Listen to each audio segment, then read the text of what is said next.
Hey everyone, it's Colin here at etrailer.com, and today we're going to take a look at Malone's MicroSport low bed trailer with the second tier.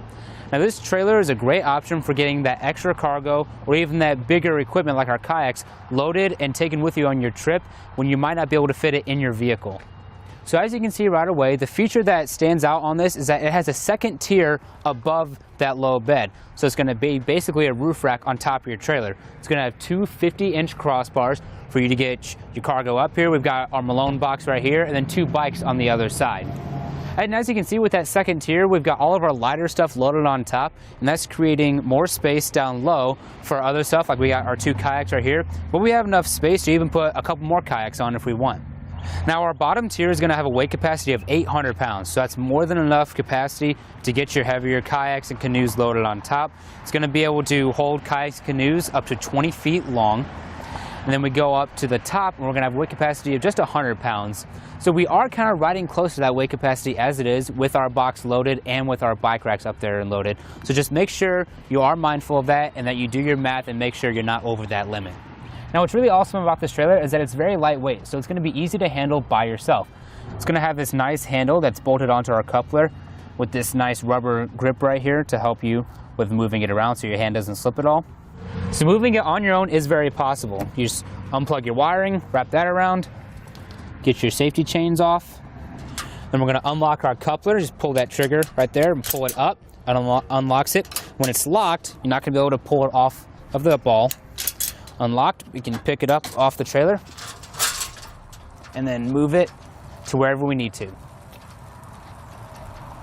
When loading it up, just bring it, set it on top of your 2-inch ball, lock it down, and then don't forget to get all your safety hooks and wiring attached.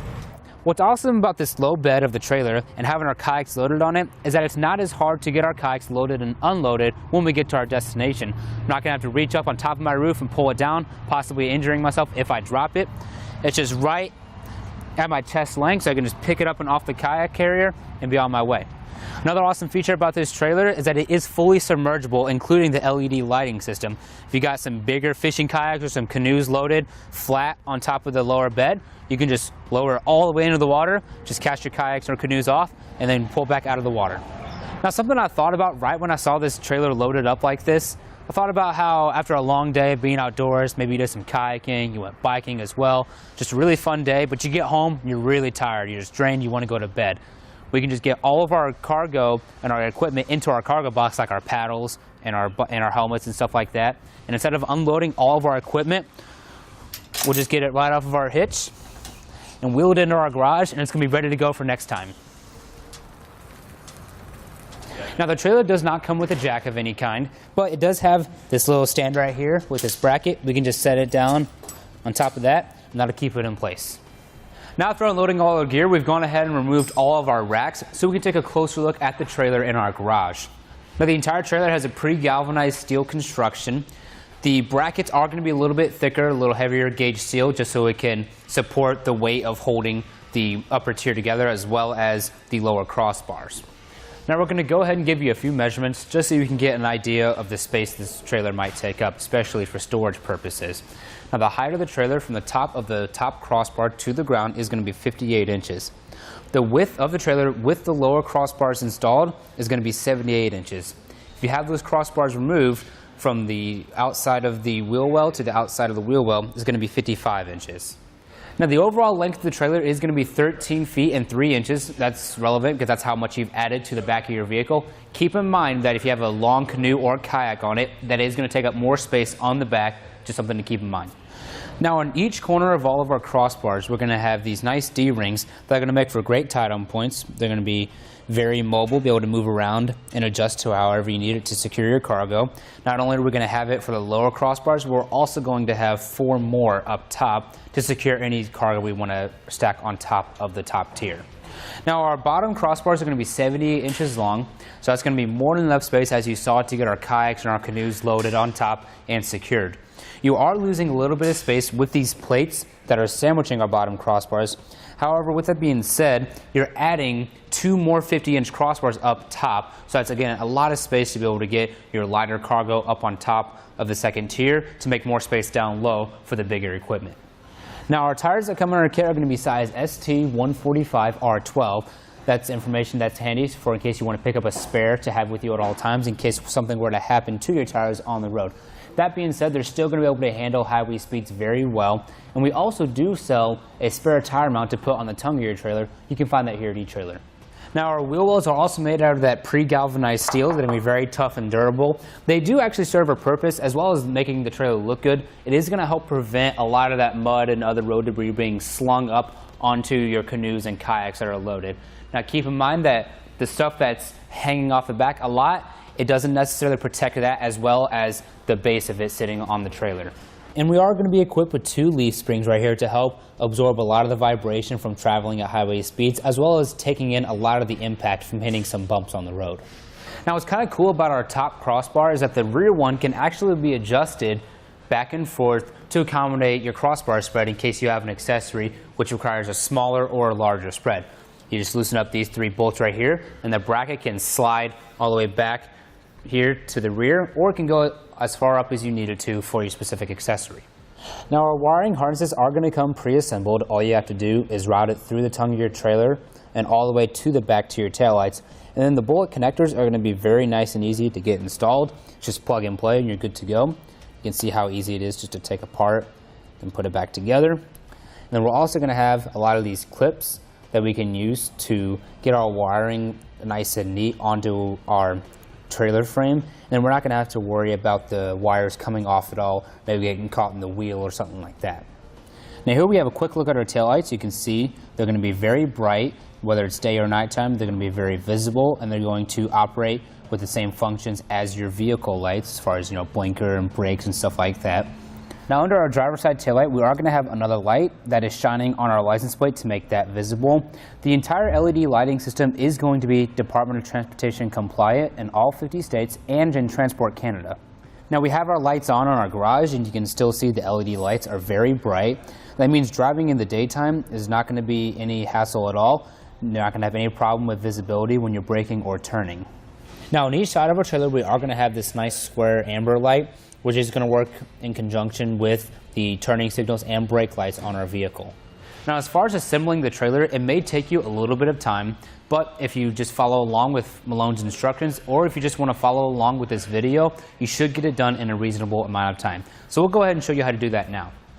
Now per the instructions, we have our frame laid out for the trailer in the formation that it specifies. One thing I do want to make sure you guys know is that you want the trailer upside down to start. So you see that the Malone sticker is upside down. This is just going to make assembly a lot easier for when you get to the tires. You're going to be able to flip it right over after you get those installed.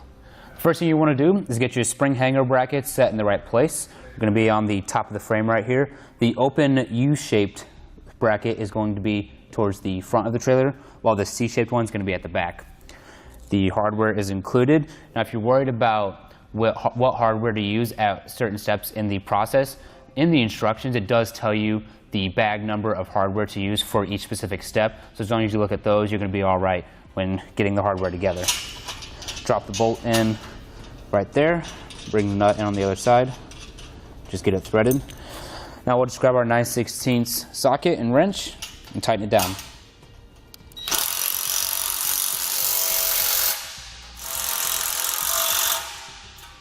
Now a quick little tip, when you first get your brackets installed, you want to make sure that the frame cross member right here is on the other side of them. It'll just be a lot easier to get it in place to slide in without those bolts being in the way.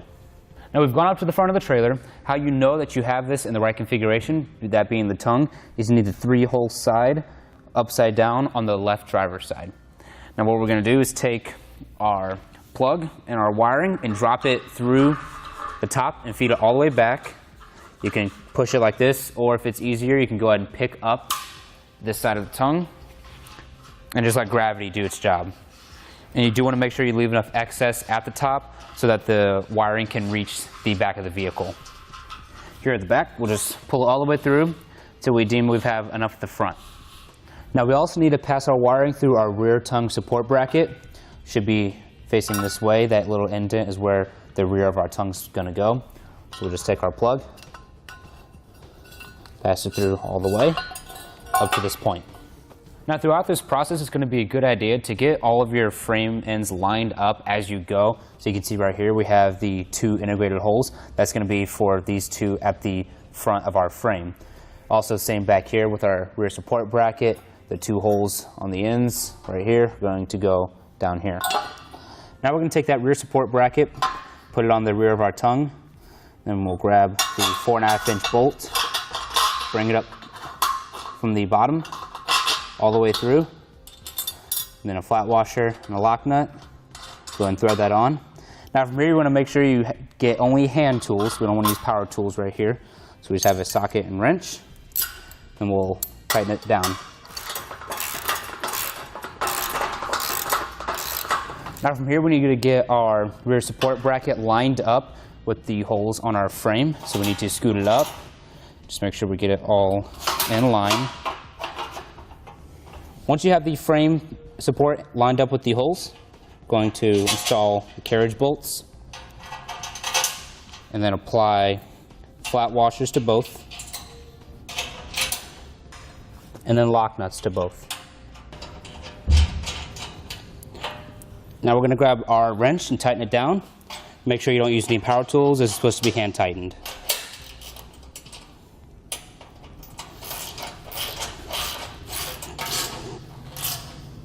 Then repeat this process for the other side. Now from here, we're going to go ahead and take our 3/4 inch bolts, apply flat washer, bring it through the frame and the rear of the tongue. Should be lined up correctly. If not, you may have to go back and loosen up the tongue and support bracket bolts. Just bring it all the way through to the other side. From there, take another flat washer, put it on the bolt, then a lock nut, and then tighten it down. And then do the same thing for the other bolt. Now we're going to get the cross members in place. Again, we already have that front one installed from when we put the brackets on to help out for this step. You want to make sure that the rear one has that Malone sticker, and again, make it upside down, because right now we're installing the trailer upside down. I'm going to slide it in place. This one's going to be at the very back. I'm going to get it just even. There we go. Line up the holes correctly. Now with both cross members lined up with the holes, we're going to take our carriage bolts, feed those through. We're not going to need washers for these. So once you get both the carriage bolts through, just grab your lock nuts and thread those on. Now I'm going to go around and get all of these pre-installed and then tighten down all at once. Just going to grab my wrench, make sure you hand tighten these down. I'm just going to go around, tighten them all down. Now we have our axle and spring assembly. We're going to go ahead and get the springs attached to our axle. All we're going to do is take this center nut and get it in the center hole that's pre-assembled into our axle. Getting the first one installed, there's no specific way you have to set the spring. Just make sure you get the other one set the same way. From there, we're just going to set our plate on top and bring our U-bolts up and through. Then we're just going to thread on our lock nuts. Do the same for the other side. Now from here, we're going to hand tighten it. Just grab our wrench, tighten down. We're not going to tighten it down all the way until we have each bolt and nut down all the way. Now again, you just want the nuts touching the plate. You're going to want to have the spring to wiggle, have that wiggle room so you can get it in place later. So once they make contact with the plate, just move on to the next one. Make sure you get that the same way. So you can see right now, my spring cannot wiggle. That means I over-tightened on one of them, which I'm pretty sure it's this one. Let's loosen it and see what happens. Yep, right there. Let's have that wiggle room. Now just repeat this process for the other spring. And again, make sure you get the spring facing the same way as this one. Now we're going to set our spring and axle assembly into place. We're going to have the flat edge of the spring in the C bracket, and then the rounded part in the U bracket. So we're going to slide that flat part in. This is where the wiggle room comes into play, just so you can move it around, adjust it as you see fit, and just make sure you line up all the holes. Now once we have our spring into place, we're going to get that eye lined up with the holes on our bracket, slide that bolt all the way through, grab a lock nut, get it on there. And when you tighten it down, you're only going to go until it's making contact with the face of this bracket. So don't use any power tools, just grab a socket wrench. When tightening this down, it's a good idea just to keep the socket a little bit off of the lock nut right there, just so you can see when it makes contact. Make sure you keep that side pushed down as well.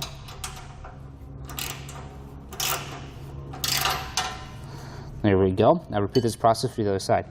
Now that we have our spring and axle assembly attached to our frame, we're going to go back and tighten down the U-bolts to our plate. The easiest way to do that is just to do a couple turns on each bolt so it gets as even as possible. We're going to go until we have a slight bend on our tie plate.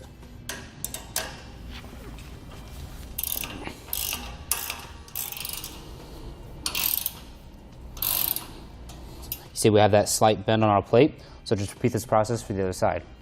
Now we're going to get our tires installed under our axle. We're first going to take this hubcap. We snapped in the cap onto the hub. We're going to push it through like so from the back. Then we're going to grab it, get it lined up with the bolts on our axle. You may have to lift up a little bit on the frame.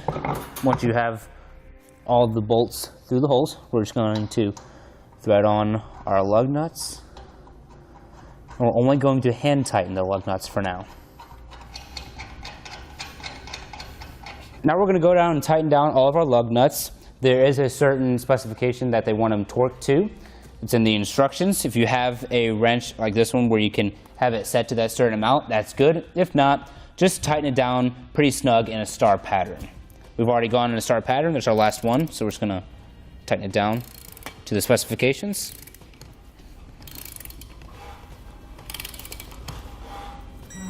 There we go. And then just repeat this process for the other side. Now we're going to attach the brackets that will hold our rear lights.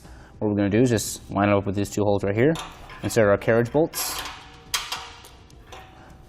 on both sides. You want to make sure you get that square lined up, and then we'll take lock nuts and thread them on both sides. Then we'll just tighten them down all the way.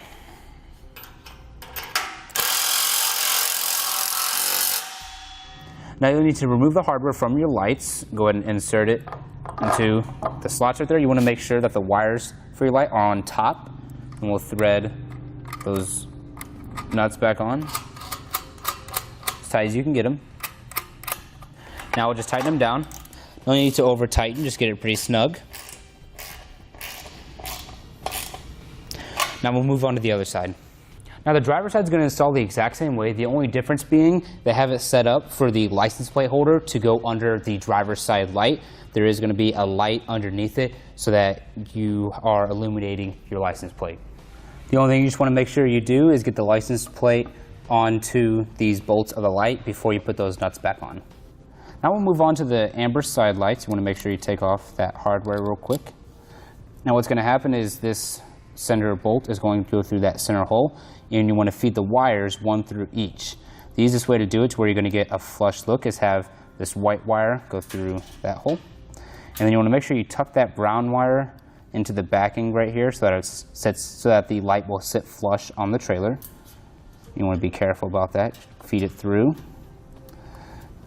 You want to hold it there and pull the wires through. And again, just you want to make sure that it's going to stay flush. You can kind of feel around on the bottom. As long as it feels flush, then we'll grab the bolt and put it on the other side.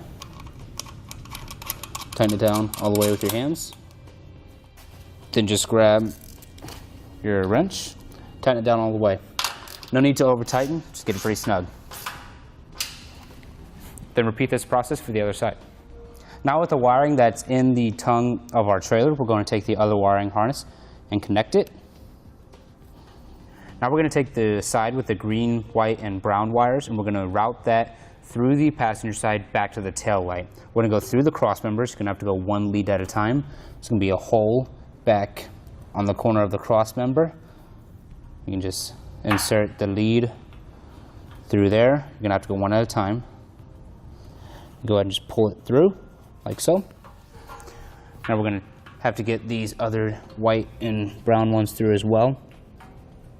Might be a little more tricky because the wire's already through, but just take your time. And now we're going to go back and make our connections at the tail light. Now you can see we brought the tail light wires through that slot right there. We'll make our connections. We should go green to green, white to white, and brown to brown. Now we're going to back up and also connect the amber light, white to white, and brown to brown.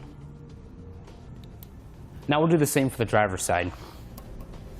Now you're also going to get a lot of these clips right here. This is going to be helpful for securing your wire to the rail so it's not kind of flopping around at all while you're traveling. All you got to do is you want it spun the right way to where the smaller end is going to go on the rail right here. So we're going to just take the wire, put it up through there like so, and then we'll snap it on. You're going to get 10 of these, and you can put them wherever you choose. I would put 5 on the passenger side and then 5 on the driver's side. Now we've gone ahead and assembled our fender. We just took 2 of the brackets and used these flat-headed carriage screws. And then we took the bolts or the nuts and tightened them down all the way. Now from here it's going to go on the side right above our tire. Just like this over the hole. And then we're going to take a flat washer with the hardware. Feed it through. Might be easier just to go ahead and get one through, set the other side of the fender down on the tire. Take a flat washer and a lock nut, put it on that side. Then just tighten that down. And then lift up the other side. Once you have it threaded, and do the same thing. Now we'll go ahead and just tighten it down all the way. Now we're going to get our safety chains assembled at the tongue of our trailer. Now it's going to be easy to do this if you can get it up on a jack or something like that. Just prop it up in the air so you don't have to pick it up. Now all we're going to do is take our bolt right here, put a flat washer on it, feed it through the last link of one of our safety chains. Then we're going to put another flat washer on, kind of like sandwiching it. Then go through the other safety chain, like so. So we're through both chains. Then we're going to grab our bracket right here. It's going to sit just like this. This little notch is going to go in the second hole, which is down there. Now we'll just bring that bolt up through. Make sure you get the other part of the bracket into that notch. And then on the inside of the tongue, we're going to take the lock nut. We're going to thread that on.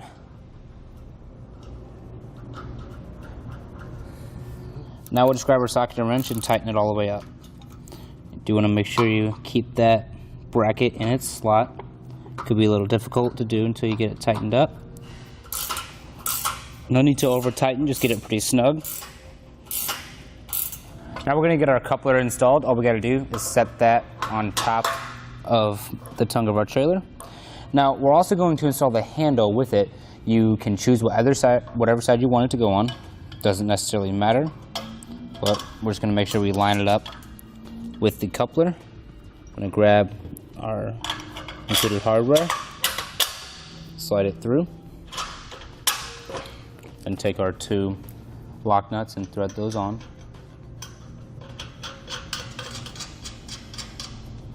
And then tighten it down.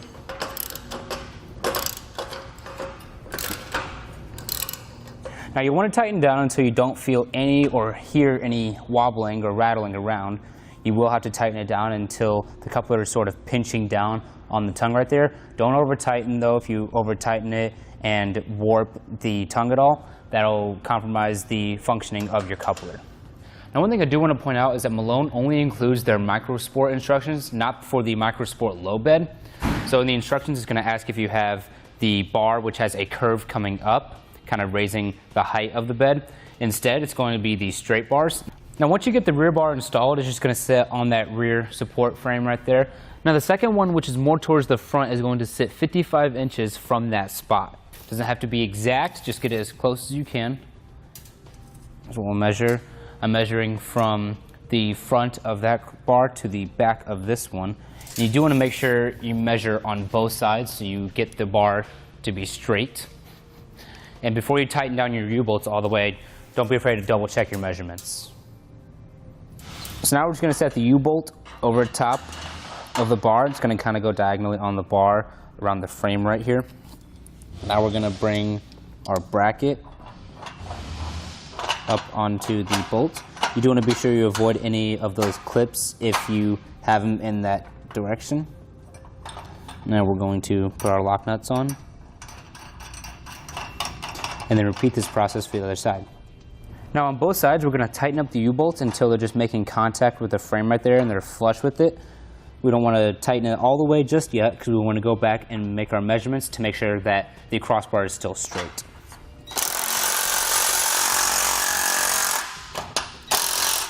There we go, now we got some wiggle room. Now repeat this process for the other side. Now like I said, we're going to go back and measure again. We just want to make sure that our two crossbars are straight and they're going to be parallel to each other. There we go. Now one other thing I want to make sure you guys know is that you do want to measure your overhang on both sides to make sure that's even. So you can kind of pick whatever point you want to. I'll just go to the edge of this U-bolt and measure up to there. And I'll do that for both sides to make sure that it's even. And there we go, it's even. So now we can go ahead and tighten down on U-bolts all the way.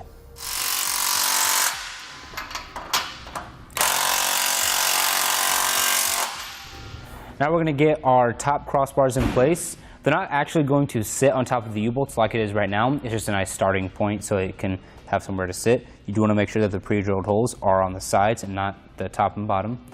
So now we're going to go in closer towards the trailer to these side holes on the bottom crossbar.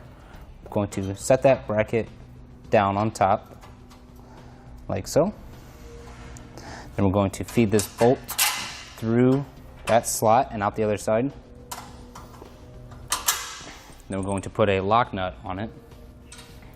Now we need to raise up this bar, put the bolt under it, like so, so it's going to sit on top of that bolt, and then thread the lock nut on. And then do this for the other side. Now before we tighten it down all the way, we're going to measure our overhang to make sure that's even on both sides. Once you've made those adjustments, go ahead and just tighten it down all the way.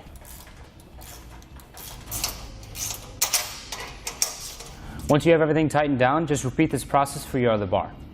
Now, last thing we need to do is go ahead and get our D-rings installed so we have some tie-down points for whatever we want to load.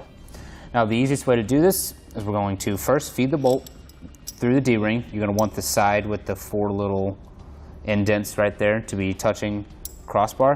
Now, what we're going to do is slide our lock nut in. Now we're just going to take the bolt and begin to thread it on. Once you get it down as far as you can get it, the directions suggest getting a screwdriver and getting it under your lock nut to hold it in place. However, we found that it's easier if you just get a pair of needle nose pliers. We're just going to slide it in so we can grip the top and bottom. If you just use that screwdriver, you could grind away at the sides of your lock nut. It could just make it very hard to get out. So once we have a grip on that, we're just going to take our wrench and then tighten it down. Now don't forget to put your end caps on. You're going to have 4 small ones for the 4 crossbar ends. Goes in pretty easy. Just once you get it in, give it a little force, push it all in, like so. Now you're also going to have 4 bigger ones to put on the crossbar support ends right here. It's going to go on the same way. Now we're going to take the 2 rear support braces and sandwich the rear cross member and the crossbar of the trailer. The difference between the rear and the front braces is the front one is going to be shorter. You can see that height difference right there. Now we're just going to get it up front, sandwich it. What's going to happen is one bolt's going to go through the top corner of each and be on top of the brace right there. The easiest is to get both of those bolts in so you have something holding itself up. And we're also going to take these lock nuts and put them on the other side. Now we can get the bottom 2 bolts in and the lock nuts. We're not going to tighten these down. We're just going to get them hand tightened. Now we're going to take 4 bolts and lock nuts and insert them in these 4 holes right there. Again, you just need them hand tightened. Insert them, and put the lock nut on. Do the same for all 4. Now we're going to slide our vertical tube down between those two sets of bolts. We want to make sure that one of the pre-drilled holes lines up with the center hole right there. And then take one more bolt and slide it through the braces and the vertical pole. And then put the lock nut on, only hand tight. Now complete all of these steps to get this set up on the front crossbar as well. Now we have our tie tube and brace tube, and what we're going to do is install the plugs right now on the top ends of them. They install just the same way as the other end caps. Just get them on top, push down. Now we're going to install the rear brackets on the rear of our tie tube. The rear of the tie tube is going to be the part where you put the plug in. So the brackets are just going to go just like that, kind of sandwiching it. Take the two bolts, feed them through, then apply the lock nuts, only hand tight. Now on the same tube, we're going to install the front brackets. They're going to look like this. They do have the 3 holes in a line right there. It's going to sandwich the tube like so, right here. So let's go ahead and get the bolts up and through.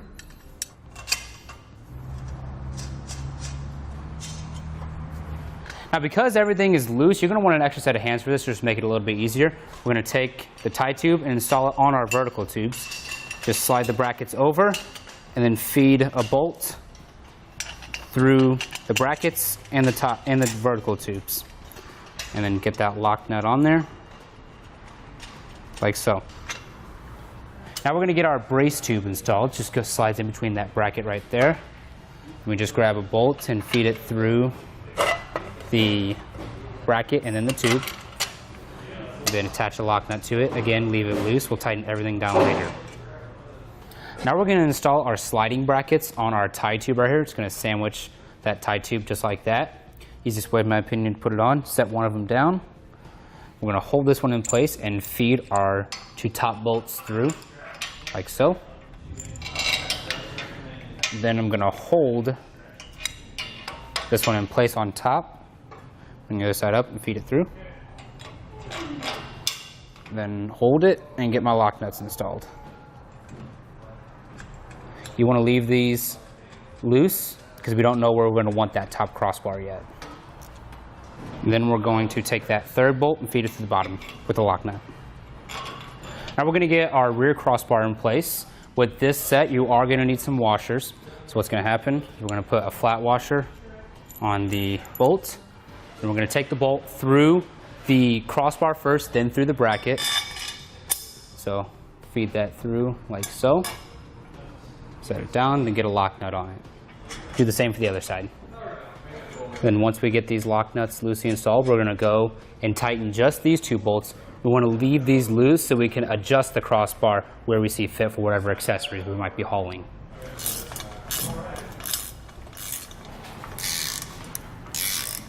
So now we're going to remove the front bolt here so we can install our support brackets. We're going to slide it through the bracket with a lock washer, then through the frame, and then on the other side like so.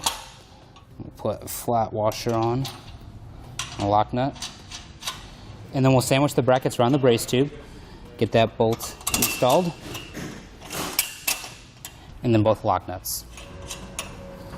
Now we can just get our front crossbar installed. It's going to go on the same way as the rear one. Make sure you get a washer, flat washer, then go through the crossbar first and then the bracket. Then get a lock nut and thread that on. Again, flat washer, bolt through the crossbar and then through the bracket, then a lock nut. Now we can just tighten up all of the bolts. We're going to start from the bottom and work our way up. Before you tighten down your sliding brackets right here, you do want to make sure you have your crossbar adjusted to wherever you need it.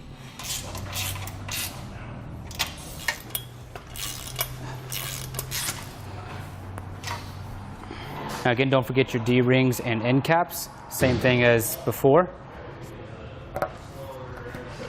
Once you get all those, you're ready to hit the road.